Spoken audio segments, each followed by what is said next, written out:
উনি হচ্ছে যে জুলাইয়ের সময় মানে রীতিমতো প্রতিদিন স্টুডেন্টদের খোঁজ খবর নিত। ইভেন উনার তো হচ্ছে যে বাসাতে যে থাকার কথা আমাদেরকে বলছিল, আমরা একদিন অবশ্য শেল্টারও নিছিলাম।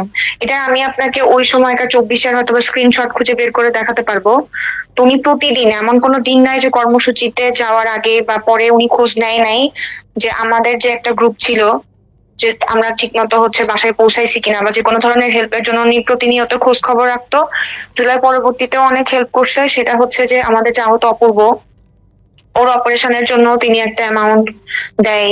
পাশাপাশি আরো যারা আহত ছিল ওই সময়তে উনি ফাইন্যান্সিয়ালিও 5 আগস্টের পরে আর কি উনি ওইগুলাতেও আর কি ওনার বেশ ভালো একটা ভূমিকা ছিল।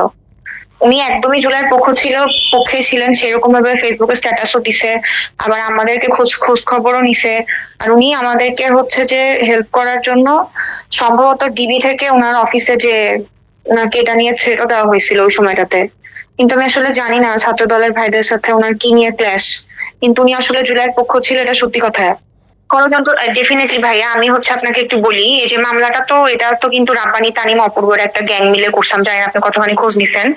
ওই সময়ে যখন মামলাটা হয়, তো অপূর্বকে আমি হচ্ছে সাথে সাথে কল দিয়ে জিজ্ঞেস করলাম যে তুমি তো জানতা যে তোমার অপারেশনের টাকাটাও জুয়েল ভাইয়া দিছে, বা তুমি জুয়েল ভাইকে আসলে কেন হচ্ছে ফাঁসাইলা?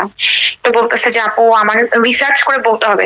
এখন একজন মানুষকে অস্ত্র কারবারি বা এই ধরনের যে একটা করছে, আসামি বানাইছে, কিন্তু তার কাছে কোনো হচ্ছে যে বলার মতো কিছু নাই যে তাকে কেন ব্লেম করা হয়েছে। দিয়ে আমাকে বলতেছে কি যে আপু আমি আপনাকে একটু পরে খুঁজে দেখে হচ্ছে বলতেছি। একটু পরে আবার কল দিয়ে বলতেছে কি আপু জুয়েল ভাইকে আসলে ওইরকম ভাবে আমি চিনি না, কিন্তু উজ্জ্বল ভাইয়ার খুবই কাছের জন্য নাম দিছি।